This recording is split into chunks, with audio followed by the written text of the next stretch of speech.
Now, Maestro, I would like to suggest discussing the musicality and techniques most important in the concerto. Could you elaborate on them, please? Of course. Let us enter the music more closely. I am glad you asked, for this concerto, though demanding, does not reward mere brilliance. It rewards depth. Above all, the violin must speak. I sought not glitter, but gravitas. Your tone should be focused, never forced, warm, but capable of chill.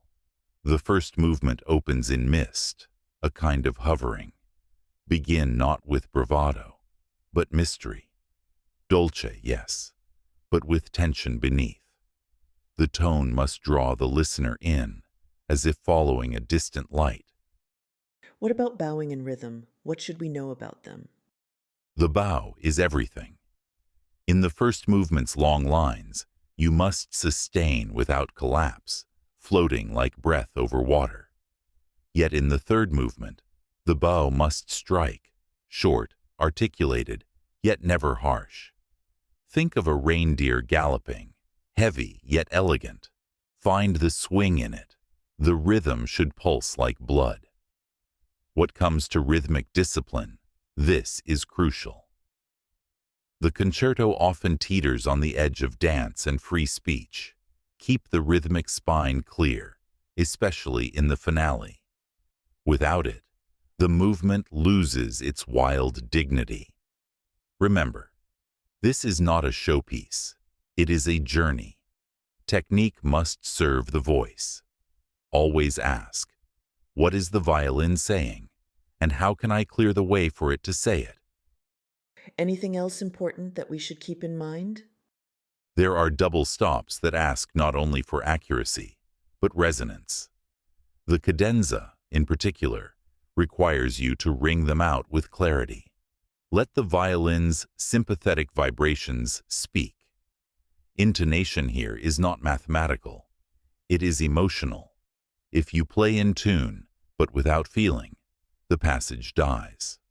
Also, use vibrato like a painter uses color, not everywhere, and not of one type. The second movement needs a wider vibrato. Yes, but not constant. Let the melody breathe. Let some notes remain bare. In the faster passages, vibrato should never muddy the rhythm. The soul of this piece lies in contrast, ice and fire, as I've said. Vibrato is your flame. Would you like to focus more closely on one movement's specific challenges, or perhaps the cadenza? Yes, let's look at the cadenza in more detail. Ah, yes, the cadenza. The beating, burning heart of the first movement. When I wrote it, I was not thinking of tradition. In most concertos, the cadenza comes near the end, a display of fireworks. But here, it is placed at the core, after the orchestral development, where the soloist takes over not just the spotlight, but the narrative. It is no decoration. It is an act of becoming. The cadenza has a special structure and character. The cadenza begins almost tentatively, like a voice testing the silence.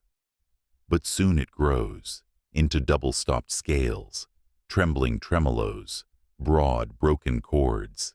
It is written as if the violin is arguing with itself. You must feel the internal conflict between control and abandon, between searching and declaring. What can you tell us about the technical challenges in the cadenza? Yes, there are specific technical aspects that I encourage you to pay special attention to. First, double stops. These are not only demanding to intonate, but must sing in tune.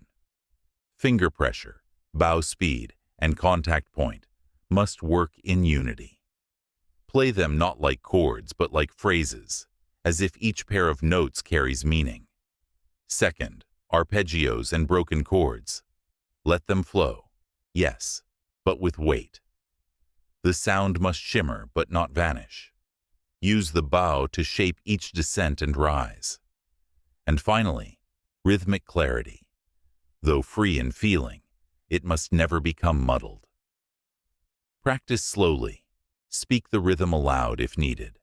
Then allow flexibility without losing pulse. What comes to the interpretative focus, the cadenza must grow from within the movement's emotional arc. Think of it as the violin remembering something it can't forget.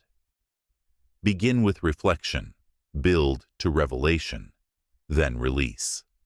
The climax, those grand surging chords, should feel like standing atop a frozen hill, the whole landscape below you. But don't shout. Resonate. And then, the orchestra re-enters, not in triumph, but like the world returning after a moment of solitude. You are changed now. The violin must rejoin, having seen something. Finally, could you please talk about the third movement? Yes, the third movement. Allegro, ma non tanto. It is the storm after the stillness, the last breath of wild air before silence returns. In many ways, it is the most physical movement, yet also the most elusive. Not just fast, but furious with grace. It is a dance, but one of survival. The rhythm is its lifeblood. That persistent offbeat gallop, ta-dum-dum, ta-dum-dum, is like a heartbeat racing through snow and darkness. It cannot sag, and it must not rush. You must feel the weight in the downbeats, like hooves striking earth. Many young players chase speed here, but forget. It is not about velocity, but urgency. The bow must bite, but never bark. You need crispness without harshness. The spiccato figures should spring, not jab. Think of a reindeer or elk bounding across frozen terrain. Strength and rhythm in every leap. The string crossings must be clean, the accents deliberate. A wandering bow hand will betray you here.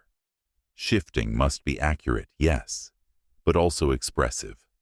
The melodies that emerge from the torrent, those brief lyrical sighs, need to bloom, even in motion. Do not let them drown in the storm.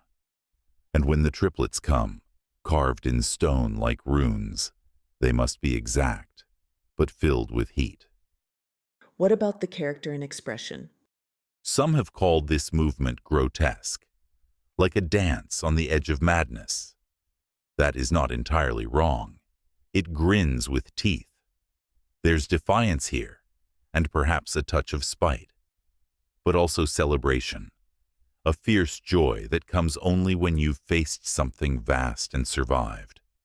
Let your tone laugh, let it rage, but never let it lose dignity. The violin is not clowning, it is challenging the wind. And at the end, when it spirals into that final ascent, launch. No hesitation. Let the last notes fly like sparks torn from the strings. Thank you so much for sharing your thoughts on your masterpiece. Thank you very much. When you return, whether with bow in hand or simply in spirit, I will be here.